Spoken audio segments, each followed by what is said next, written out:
Oh, thank you. Thank you for that, Doreen. That's really nice that you hit the applause and everything. No, Northeast Radio SD, Watertown, South Dakota. Good morning, Steve Jurrens. We've got a special guest with us again here. We're going to talk a little bit about dogs and some rescue and foster. So we're talking with Sarah Christians, and we're going to talk, well, first, good morning. Good morning. Yes, thank you for joining us. We appreciate that. And we're going to talk Sarah's Treasures Rescue, right? Yep, I see you that. got it. Okay, very good. Thank you. And Doreen's here as always. She's doing some streaming, and I don't want to leave her out. So thank you, Doreen. Mm-hmm. So what we're actually talking about moreover too is this food drive that you're doing, which is also sounds like it's doing really good too. But we want to give it a big push. Maybe we can even do more than what you're looking for. But 2,500 pounds, is that what you're looking for? Yes. Very So cool. we usually run a food drive probably twice a year because dogs eat a lot. They do. We want them healthy and happy and full bellies.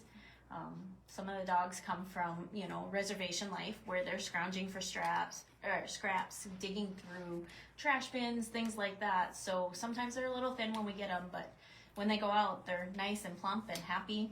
So Yeah. We'll talk a little bit about Sarah's Treasures Rescue. What kind of drove you to start this, and what is it you kind of are fostering and then rehoming? Is that kind of how it Correct. works? Okay. Yep. So back when I first started, I had no idea what I was doing. I just had a farmer that was going to shoot some puppies. And I took the puppies, and I just didn't think I wanted that many dogs at that point in my life. And I was trying to find homes for them. And a neighbor reached out about a stray boxer. We took the boxer in, and I connected with South Dakota Boxer Rescue, and she kind of drove into my head the reality of rescue and rescue organizations and what we do, and it just kind of took off from there. Yeah. So you're a legitimate 501c3 nonprofit, right? Yes. So you Yes. got all the legitimate paperwork. Yes, all of your donations are tax deductible in accordance to the law. So Yeah.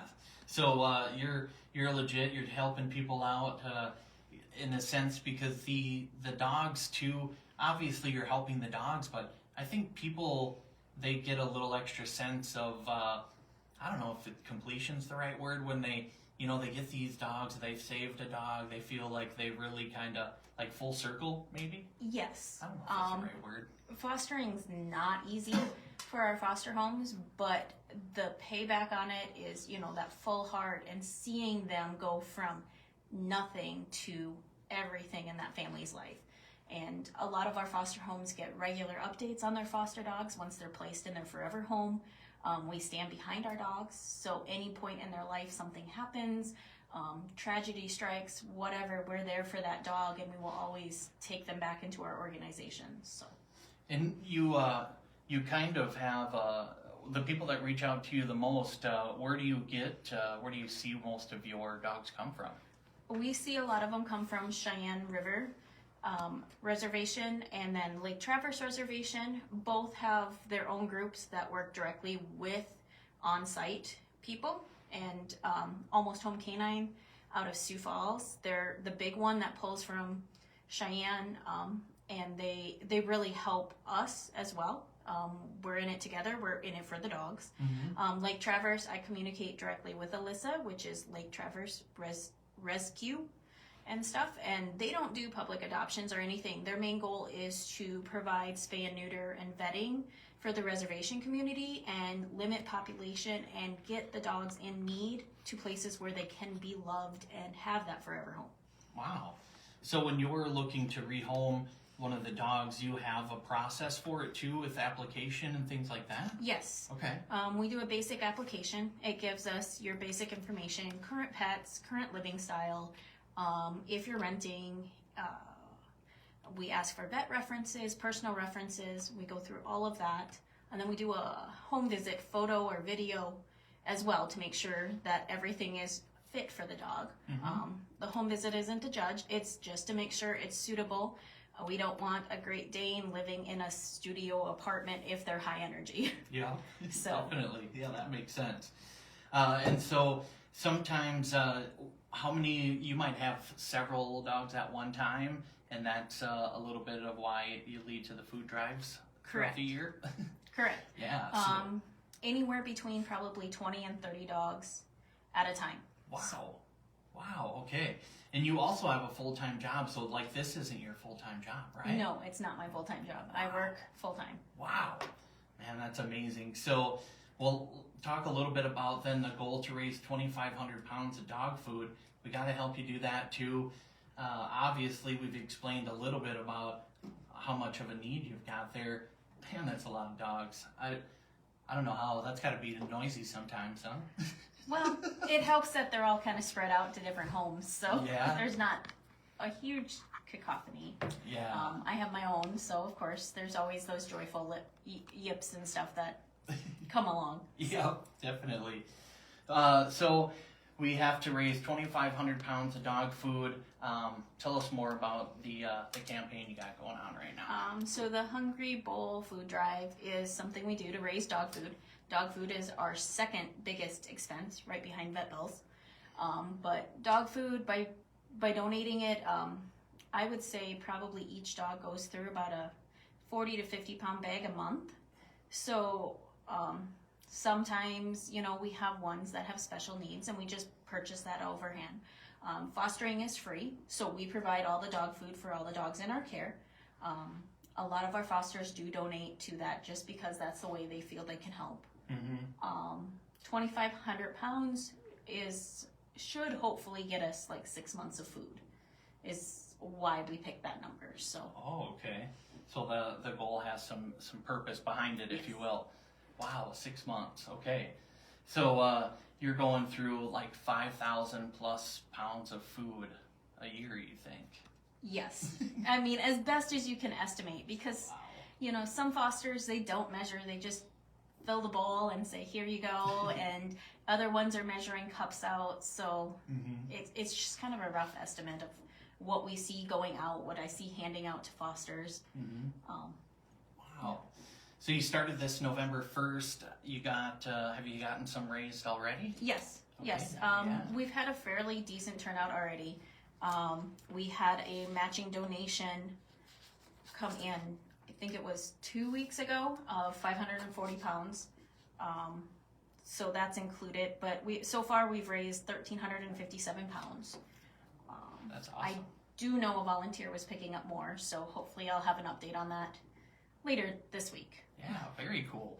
Okay, and so you set a deadline for the 31st of December for this too, right? Yes. Okay, and people can go to, they can go online. You've got an Amazon and a Chewy. Can you talk a little bit about that too? Yeah. So Chewy and Amazon are both great partners. If you order online, it ships directly to us from our list. We have the links on our Facebook. There's a QR code on the posters around town that you can scan as well. Critter Mart locally, shop local, support them. She has food available, but she's also a drop-off point too, as well as our local Tractor Supply. Okay. And Tractor Supply is great at holding any donations in back for our volunteers to come by and pick up. Wow. Okay. So Critter Mart and Tractor Supply locally, you can drop off donations there, and then they get a hold of you, and you can get them from there. Yes. It just makes less points of contact, easier for them. Any brand of food, it doesn't have to be purchased from there. We do prefer unopened bags, but if you reach out to us via Facebook and explain the situation, we will take open bags as long as we know the history of it. So. Sure. Okay. Very smart. Okay, and so that's going to go through the 31st. You got the QR code on there. A couple of ways you can shop local, as well as online if you're out and about too. Anything else that we missed? Do you have you have some merch and stuff too? Yeah, we just recently launched. It's through Bonfire. It's an online platform that allows us to put our logo and our designs onto their t-shirts and stuff. So that's available to purchase if you choose. we will run some campaigns throughout the year to raise funds. All of the funds from that go to the vet bill, typically. Granted, if we need food, we buy food. So right. And people can donate too if they go to your website. There's ways that they can donate that way as well. Looks like you've got kind of a donation link and things like that on there too. Yes, okay. There's donation links, PayPal, Venmo, Cash App. If you go through our Give Butter link, you can donate by all of those methods, including bank transfer, credit card, all the things. Give Butter's amazing. Yesterday they matched all of our Giving Tuesday funds by 1%. So. Oh wow, Give Butter. Yes. Okay. Yes. Just so it wasn't a mispronunciation. No. It was Give Butter. All right, and that's sarahstreasuresrescue.net. Right? Okay. Anything else that we missed? If you are questioning, maybe you might know of a pet that's in need or something, kind of reach out. Is that kind of what they do? Or? They can, yes. Right at this point, we're on an intake hold, meaning we can't take any more. I have several fosters that go south for the winter, so then they can't foster up here while they're living in the warm climate and stuff. So we do tend to kind of stay a little bit smaller during the winter. During the summer, we have more fosters, more opportunities, more events and stuff. We like to get out with the dogs, get them out in the public's eye.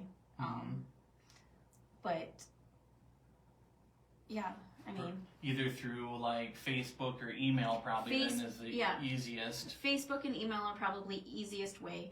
You can always leave your number in there, and a volunteer can call you back.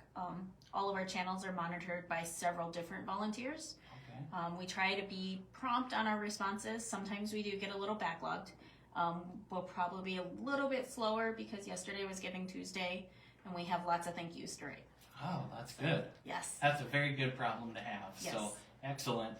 Well, Sarah with Sarah's Treasures Rescue, this is a pretty cool mission, and appreciate what you're doing. I know that it can, every time we talk about the weather and it's, this cold out, I always thinking of those dogs or something that's out there, and knowing that you guys are out there helping these dogs out, I think makes a big deal. So appreciate that, and appreciate you coming in too, but want to make sure, is there anything that we missed? No.